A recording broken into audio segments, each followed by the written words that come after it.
الحمد لله. إن الحمد لله نحمده ونستعينه ونستغفره ونعوذ بالله من شرور أنفسنا ومن سيئات أعمالنا. من يهد الله فلا مضل له ومن يضلل فلا هادي له. أشهد أن لا إله إلا الله وحده لا شريك له، وأشهد أن محمدًا عبده ورسوله صلوات الله وسلامه عليه وعلى آله وأصحابه ومن دعا بدعوته وتمسك بسنته إلى يوم الدين.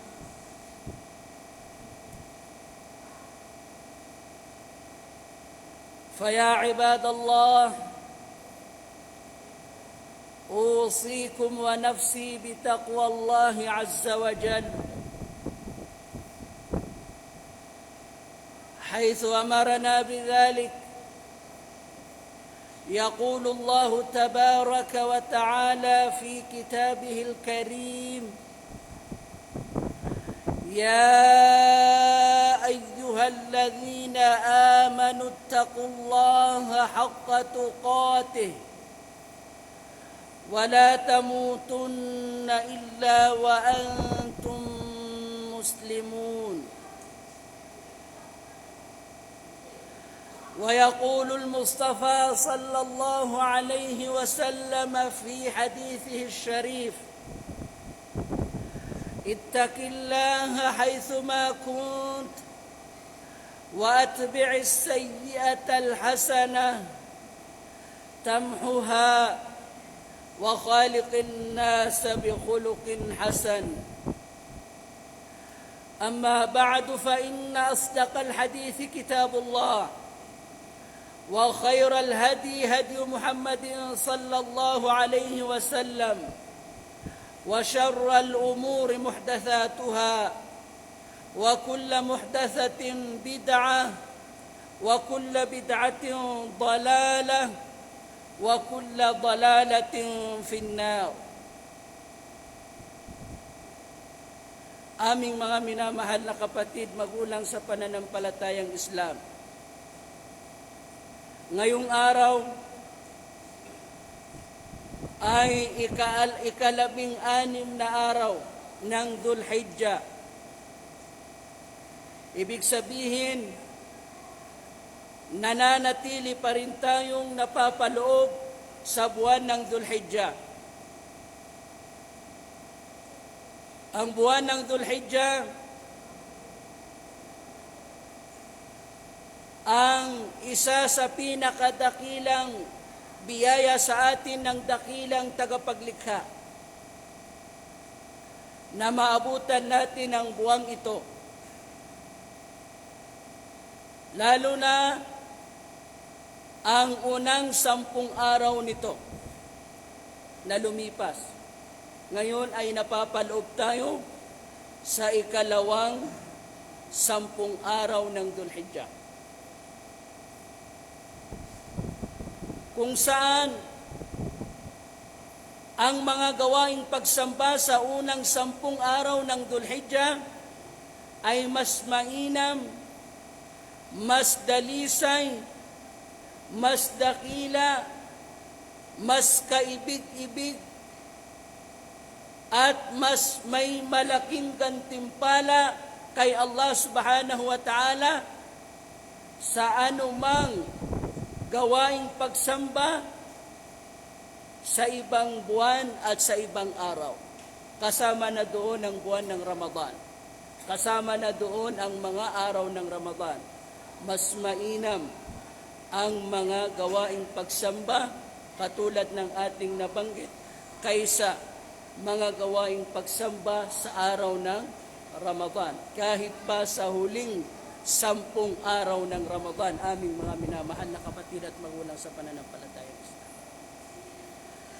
Naway tinanggap ni Allah subhanahu wa ta'ala mula sa atin ang iba't ibang gawaing pagsamba na ating nagawa doon.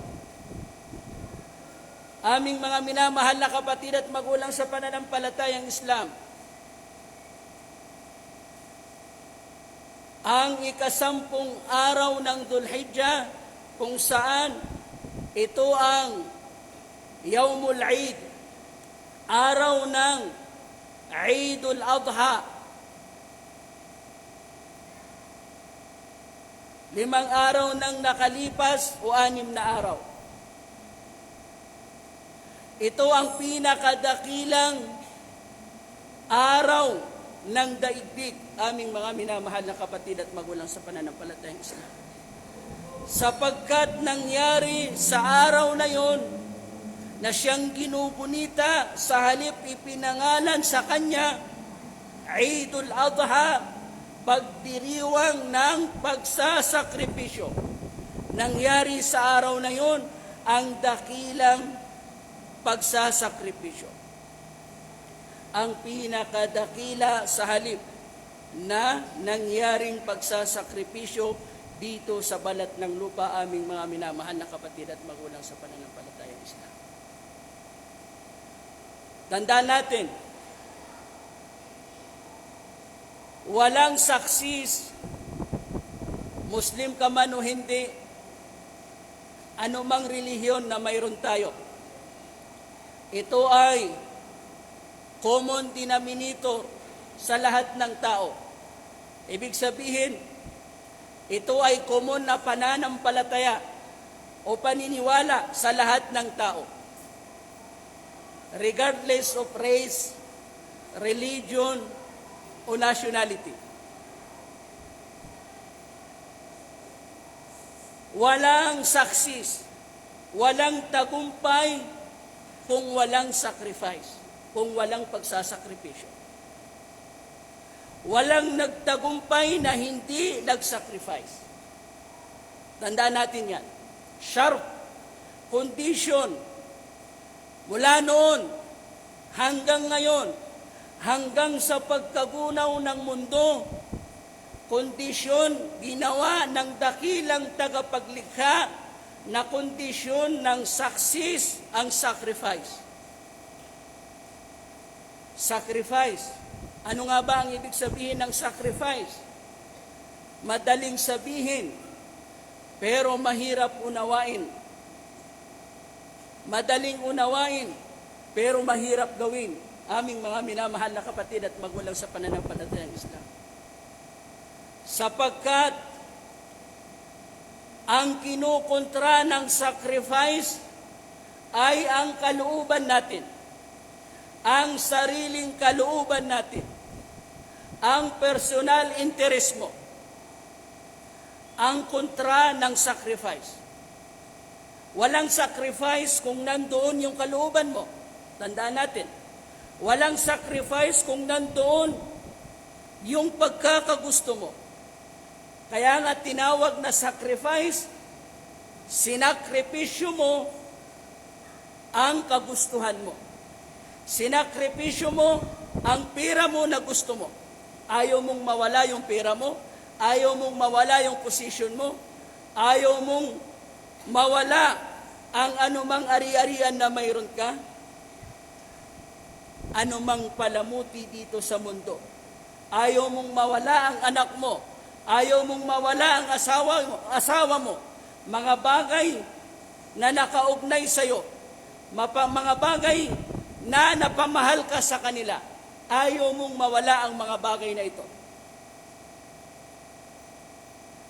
Ang sacrifice sa ayaw at gusto mo, di baling mawala ang alinman sa mga ito.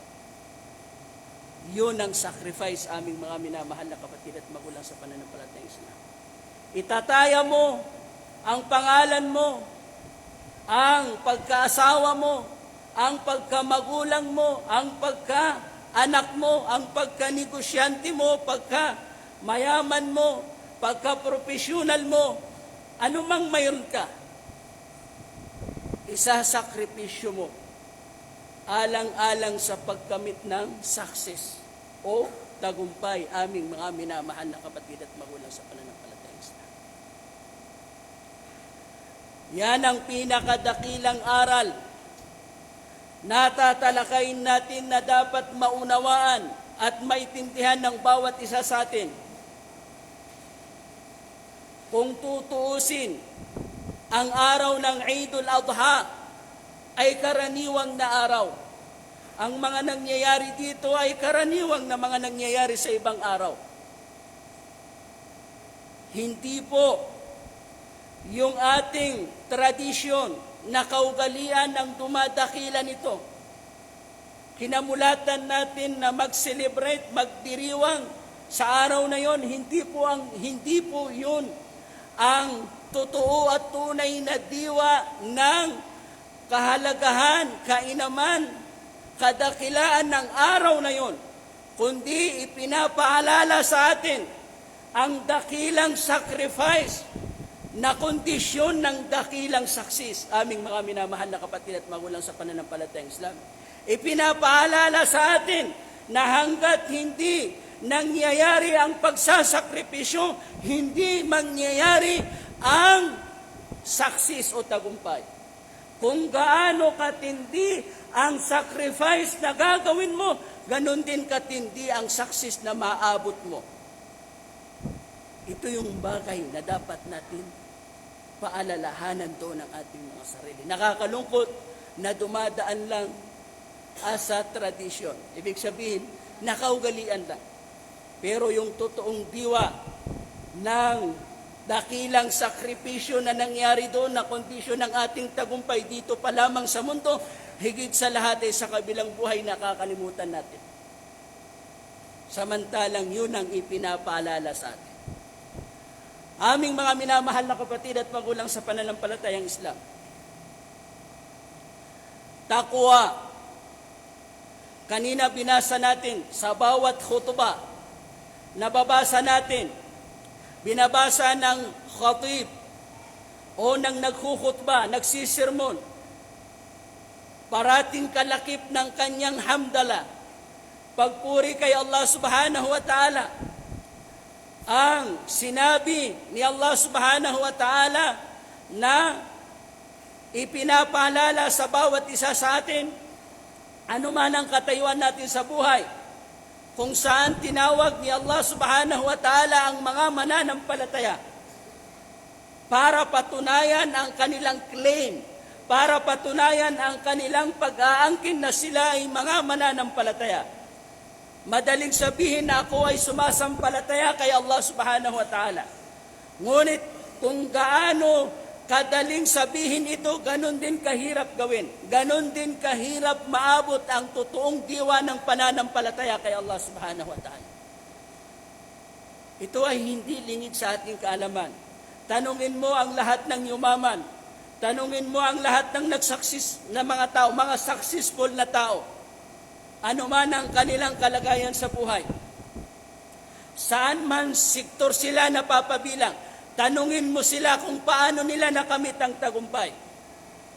Aming mga minamahal na kapatid at magulang sa pananampalatayang Islam, nakamit nila ito sa pamamagitan ng sacrifice. Hinahamon tayo ng dakilang tagapaglikha.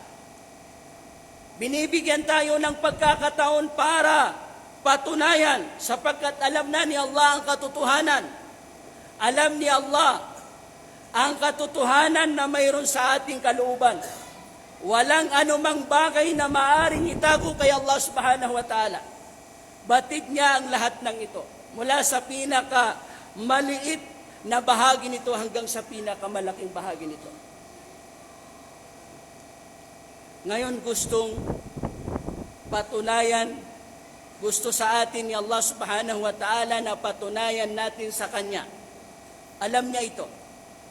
Ngunit, ang sunnatullah ay mismong ikaw, mismong sa pamamagitan mo, mapapatunayan mo ang totoo at tunay na kulay mo. Hindi sasabihin sa iyo ni Allah na ganito ka, ganun ka, kundi ikaw na mismo ang makakapagsabi nito. Makikita yon sa pamamagitan ng hamon sa iyo at doon mo mararamdaman, doon mo mapagtatanto sa sarili mo na hanggang salita lamang pala, hanggang salita lang pala ang aking sinasabing ako ay sumasampalataya kay Allah subhanahu wa ta'ala. Napapatunayan natin sa ating mga sarili. O kayong mga sumampalataya, alam niya Allah na tayo'y nag-aangkin ng pananampalataya. Ngayon pinagbigyan tayo. Sige, tingnan natin kung totoo yan. Patunayan nyo sa mga sarili nyo na totoo yung sinasabi nyo na kayo ay mga mananampalataya. Ito ngayon ang hamon. Ittaqullah. Inuutusan kayo ni Allah subhanahu wa ta'ala. Inuutusan tayo ni Allah subhanahu wa ta'ala.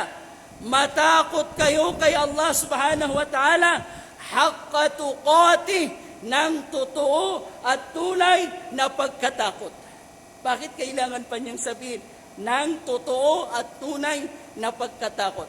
Sapagkat ang pagkatakot ay madaling sabihin pero hindi ganong kadali abutin. Katulad kung paano madaling sabihin gusto kong maging mayaman, gusto kong mag-travel around the world, gusto kong maging abogado, gusto kong maging inhinero. Pero kung gaano kadali sabihin ang mga bagay na ito, ang siya namang napakahirap na gawin. Isa na lahat tayo mayaman kung madaling gawin maging mayaman, aming mga minamahal na kapatid at magulang sa pananampalataya. Dahil wala namang tatanggi na maging mayaman. Magkaroon ng top of the line na sasakyan o gadget o ano pa mang mayroong palamuti dito sa mundo.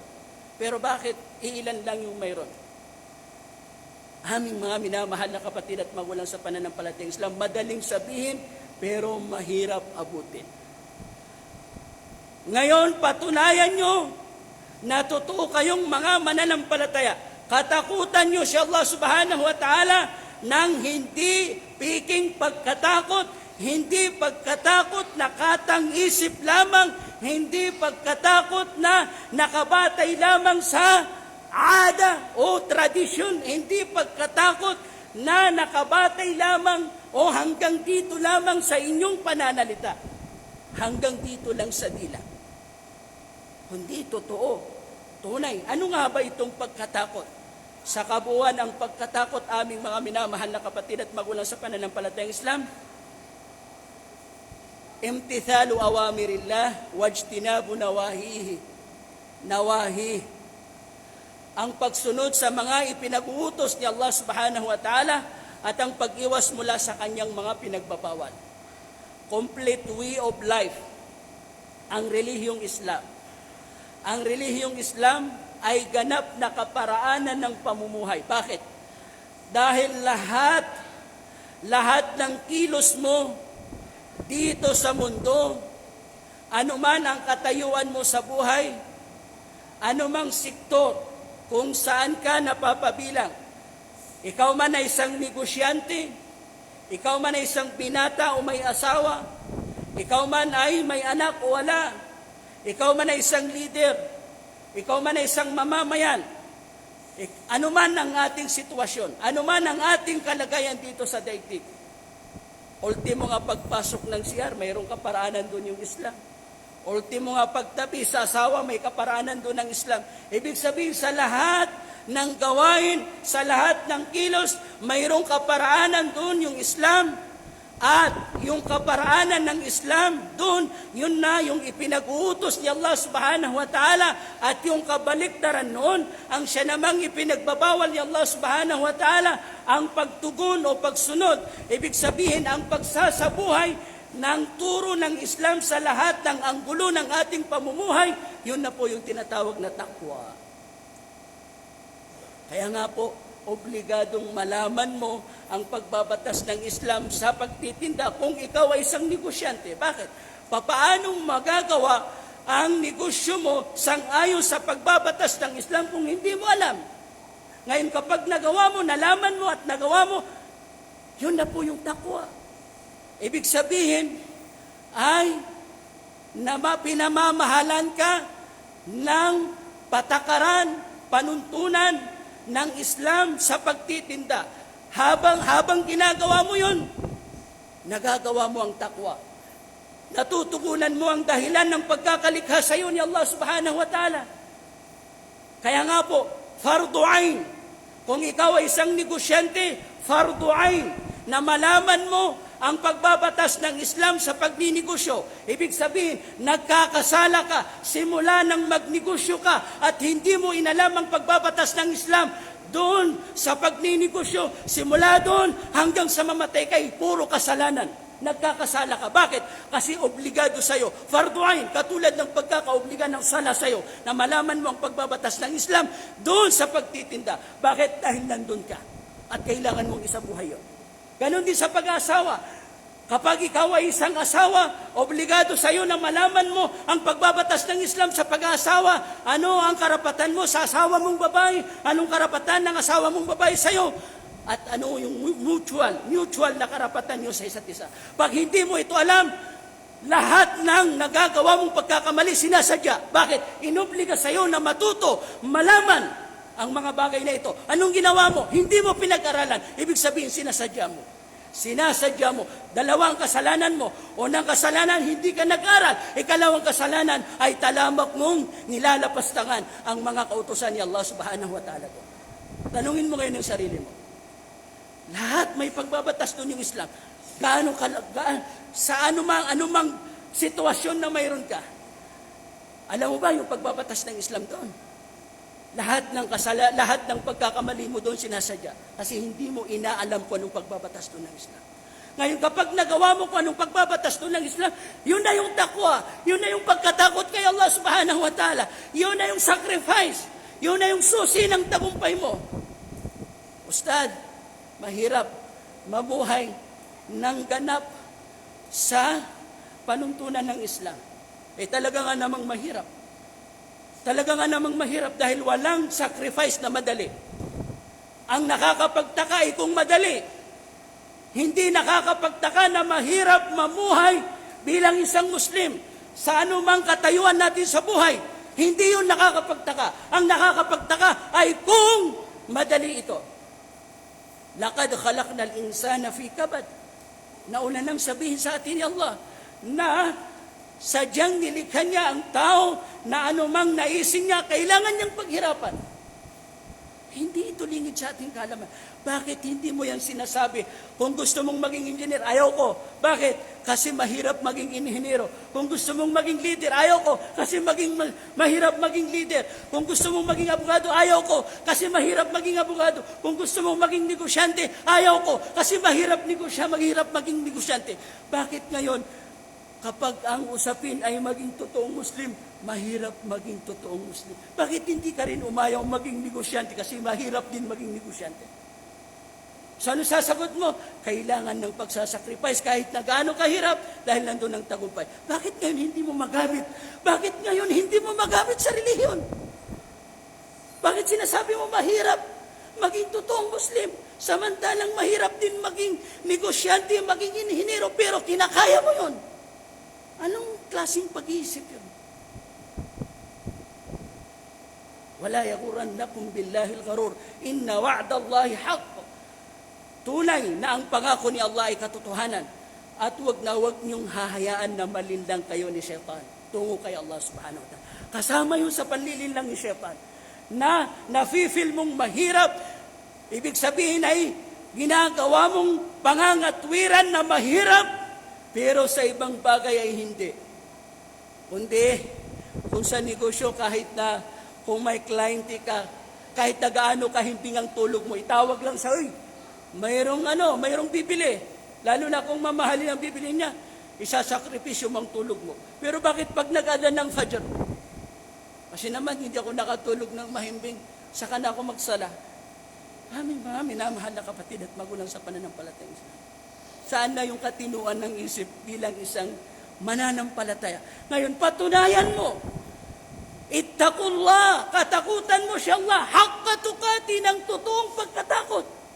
Mag-sacrifice ka, yun ang totoong pagkatakot. Sa ayaw at gusto mo gagawin mo, katulad kung paano mo ginagawa sa ibang bagay. Man lam yaqbalil haqq, ibtalahu Allahu biqabulil batil. Ito ang delikado, aming mga minamahal na kapatid at magulang sa pananampalatayang Islam. Kapag hindi mo tinanggap ang katotohanan, susubukin ka ni Allah na ang mali ang matatanggap mo. Mali ang magagawa mo. Kapag hindi mo ginawa ang tama, alam nga naman magawa mo, mayroon bang iba sa tama at mali? Wala.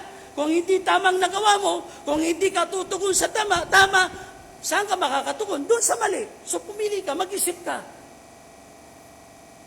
Aming mga minamahal, hindi ka makakatakas. Kapag umiwas ka sa tama, mali ka agad. Pag umiwas ka sa mali, tama ang magagawa mo. So kailangan mong maging matalino. Walang makakapasok sa paraiso na hindi matalino. Ang talino dito ay hindi ibig sabihin nun ay ang pagkakaroon ng degree, ang pagkakaroon ng yaman. Kundi ang talino dito ay alam mo kung kailan mo dapat gawin ang isang bagay at kung kailan hindi, ayon sa dahilan ng pagkakalikha sa iyo ni Allah subhanahu wa ta'ala. Aming mga minamahal na kapatid at magulang sa pananampalatayang Islam, yan ang pinakamalaking aral. Hindi po totoong kawalan batay sa paniniwala ng iba na maging ganap kang Muslim sa anumang pinagsusumikapan mo. Ipinangako na po ito ni Allah subhanahu wa ta'ala, wa man yattaqillaha yaj'al lahu makhraja. Ito ang solusyon. Magkaroon ka ng takot kay Allah. Mabuhay ka sa pamamaraan ng Islam. Anumang pinagsusumikapan mo, alamin mo kung anong pamamaraan ng Islam doon at igapang mo yun. Igapang mo yun kahit na anong challenge. Isakripisyo mo ang lahat ng anumang mayroon ka para sa pagkapang nito, pagtugon doon sa anumang ipinag-utos ni Allah subhanahu wa ta'ala. Paniwalaan mo na nandoon yun ang totoong sacrifice at nandoon ang tagumpay mo dito sa mundo, higit sa lahat ay sa kabilang buhay. Kapag nasa iyo ang paniniwala, nandoon ang paniniwala mo sa isang bagay na nandoon ang tagumpay mo dito sa mundo, higit sa lahat ay sa kabilang buhay, walang anumang magiging imposible. Walang bagay na hindi ka kakayanin. Katulad kung paano kinaya ni Sarah na sinubok siya ni Allah subhanahu wa ta'ala, hindi magkaanak, pero kinaya niya na magpaubaya. Ibig sabihin, kahit na magkaroon siya ng kasama kay Ibrahim, ibig sabihin ay maging asawa niya itong si Hajar, di bale, basta't para sa kaluguran ni Allah subhanahu wa ta'ala kakayanin ko. Di bale, aming mga minamahal na kapatid at magulang sa pananampalatayang Islam, basta't sa kaluguran ni Allah subhanahu wa ta'ala, nandun ang solusyon. Yun lamang ang tanging inalam ni Hajar nung iwan sila ni Ibrahim alayhi salatu wassalam doon sa lugar na kung saan wala silang karamay doon, walang kausap, walang pananim, walang ikabubuhay doon. Sa madaling salita, mamamatay sila doon. Nung habulin siya ni Hajar at tinatanong, Ya Ibrahim, atatrukuna fi hadal makan, iiwan mo kami sa lugar na ito. Ayaw lumingon ni Ibrahim para hindi siya maharang doon sa pagtupad sa kautusan ni Allah subhanahu wa ta'ala. Ginawa yun ni Allah para patunayan sa iyo ni Allah subhanahu wa ta'ala na magiging posible ang imposible. Ang inakala mo na kamatayan, hindi pala kundi kabuhayan. Yaj'al lahu makhraja. Sino mang matakot kay Allah, bibigyan ni Allah ng solusyon. Ang kanyang problema sa negosyo, takwa ang solusyon. Problema sa pag-asawa, takwa ang solusyon. Problema sa liderato, takwa ang solusyon. Problema sa pagiging mamamayan, kapit paano man. Ano man ang ating sitwasyon, ang problema, ang solusyon diyan ay takwa. Gagawan ni Allah ng solusyon ang anumang problemang mayroon ka, sa anumang sitwasyong pinagdadaanan mo, kapag ikaw ay natakot kay Allah. Ibig sabihin ay tumugon sa anumang inutos ni Allah doon, sinunod ito at ipinag-utos at umiwas mula sa anumang ipinagbawal ni Allah doon, At ipinagbawal din ito. Hindi kung anong gusto mo ang gagawin mo, hindi kung anong ayaw mo ang iiwasan mo. Sa halip, yun ang sacrifice na tinatawag. Isasacrifice mo ang gusto mo, isasacrifice mo ang ayaw mo. Sa ayaw at gusto mo, ay gagawin mo ang ipinagutos ni Allah subhanahu wa ta'ala. Sa ayaw at gusto mo, iiwasan mo ang ipinagbabawal ni Allah subhanahu wa ta'ala. Kahit pa ang pinakamamahal mo ang nakataya dito. Ang mag-asawa, mag-ina, si Hajar at si Ismail, walang kamuamuang sa mundo. Iniwan sila sa lugar. Ang tanging inalam lang ni Hajar, Allahu amaraka bihada. Ito bang inutos sa iyo ni Allah? Nung malaman niya na ito pala ang utos ni Allah subhanahu wa ta'ala bilang pagsubok kay Ibrahim, idan, ano sinabi niya? Idan, ganito ang pagtitiwala nila kay Allah. Idan, lan yudayyi'an Allah. Hinding-hindi mangyayari na pabayaan kami ni Allah subhanahu wa ta'ala. Aming mga minamahal na kapatid at magulang sa pananampalatayang Islam. Hinding-hindi mangyayari na pabayaan kami ni Allah subhanahu wa ta'ala. Tingnan nyo ngayon ang Makkah. Lugar noong araw na walang kabuhayan. Diserto. Bulubundukin. Ano ngayon? Ashrafu buqa'il ard. Ginawa ni Allah subhanahu wa ta'ala yung walang kabuhay-buhay na lugar na siyang pinakamarangal na lugar sa balat ng lupa. Aming mga minamahal na kapatid at magulang sa pananampalataya. Takwa ang solusyon. Wa man yattaqillaha yaj'al lahu makhraja wa yarzuqhu min haythu la yahtasib. Inutusan siya ni Allah, katayin ang kanyang anak. Nagatubilin ba siya? Nagdalawang isip ba siya? Hindi. Bakit? Alam niya nando, sacrifice yun. Hinamon siya ni Allah, patunayan ng pagmamahal kay Allah na walang sino mang katuwang doon siya Allah sa pagmamahal sa kanya. Hindi niya ipagpapalit siya Allah sa anumang bagay, kahit yung pinakamamahal niyang anak. Nagkaroon siya ng anak sa edad na 86 na taon. Gaano katindi ang pagmamahal ng isang ama na kung kailan matanda na sa kana, binigyan ng anak. Hindi niya nilingon yon, aming mga minamahal na kapatid at magulang sa pananampalatayang Islam. Hinarang pa siya ni Shaytan, tinatakot siya kung ano nung sinasabi siya kanya para lang maharang. Anong ginawa niya? Pinagbabato niya si Shaytan. Ganun dapat. Pag hinarang ka sa pagtupad sa utos ni Allah, walang sino mang makakaharang sa iyo. Kapag nakita yan ni Allah, inna wa'dallahi haqq.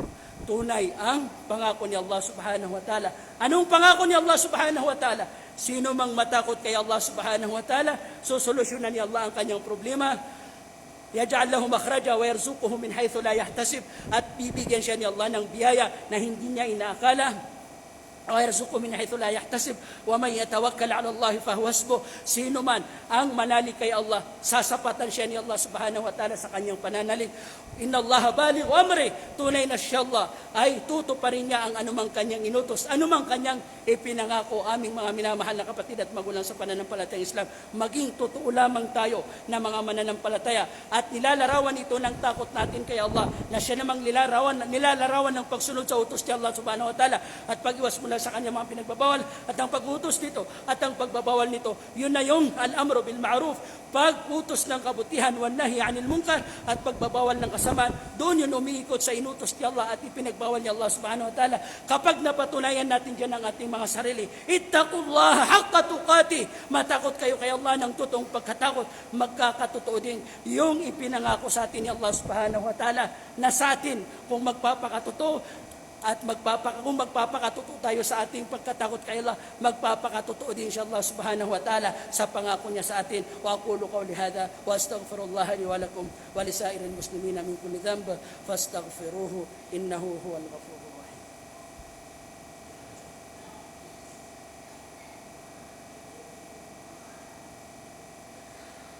Alhamdulillah wassalatu wassalamu ala asyrafil mursalin habibina Muhammad wa ala alihi wa ashabihi ajma'in, amma ba'd. Maiksi lamang yung ating oras, aming mga minamahal na kapatid at magulang sa pananampalatayang Islam. Gusto natin talakayin sana kung paano kinuwento ni Allah yung dhabh, pagkatay kay Ismail na punong-puno ng aral. Kaya lang wala tayong oras. Pili lang tayo ng isang aya na kung saan tinuruan tayo ng adab. Tinuruan tayo ng adab ng pakikipag-usap ng magulang sa kanyang anak. Falamma balaga ma'ahu as-sa'ya, nung lumaki na itong si Ismail at kaya na niyang maging karamay, maging katuwang ng kanyang ama sa mga gawain nito, doon ay inutusan ni Allah si Ibrahim sa pamamagitan ng panaginip, sapagkat ang panaginip ng mga propeta ay totoo, wahi, bahagi ng wahi. Qala ya bunay, inni ara fil manami anni adbahuk. O aking anak, pinakamamahal na anak, na panaginipan kong inuutusan ako ni Allah na ialay kita, katayin kita bilang alay para sa kaluguran ni Allah subhanahu wa ta'ala. Fanzur madha tara, tingnan mo kung ano ang magiging palagay mo dito. Ganun ang pakikipag-usap sa anak. Kapag gusto mong sabihin sa anak mo ang isang bagay na kautusan, halimbawa na gusto mo siyang tumugon, dapat sabihin mo ito na parang present, kasalukuyan. Nauna nang mapanaginipan ni Ibrahim, pero sinasabi niya in a present. Inni ara, tunay na nakikita ko, napapanaginipan ko samantalang natapos na, pero gusto niyang ipresenta na para bagang kasalukuyan, para maramdaman ng kanyang anak yung diwa ng kautusan na yon. Fanzur, nutusan niya yung kanyang anak.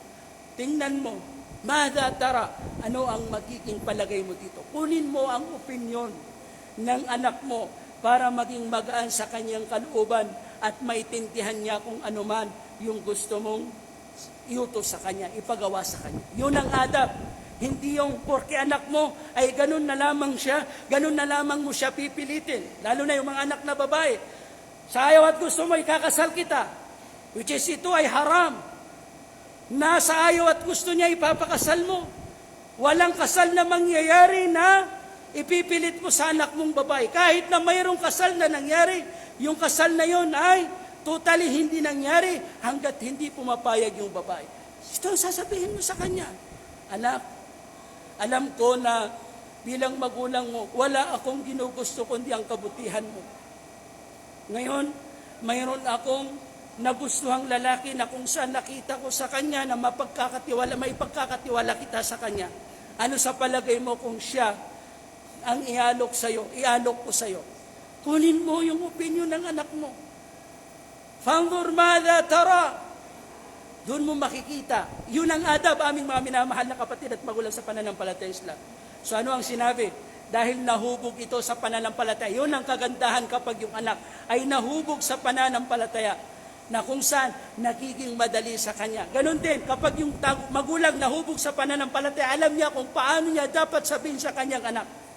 So ano ang sinabi ng kanyang anak? Qala ya abati fa'al ma tu'mar. O aking pinakamamahal na ama, gawin mo kung ano man ang pinag-utos sa'yo. Satajiduni, makikita mo ako, matatagpuan mo ako. Insyaallah, kung magbibigay ng tulong siya Allah subhanahu wa ta'ala, minas sabirin, na mapagtimpi. Ibig sabihin magtitiis. Sacrifice. Nag-sacrifice si Ibrahim, nag-sacrifice yung anak, nag-sacrifice yung ina, nag-sacrifice yung unang asawa dahil sa sacrifice na kanilang ginawa.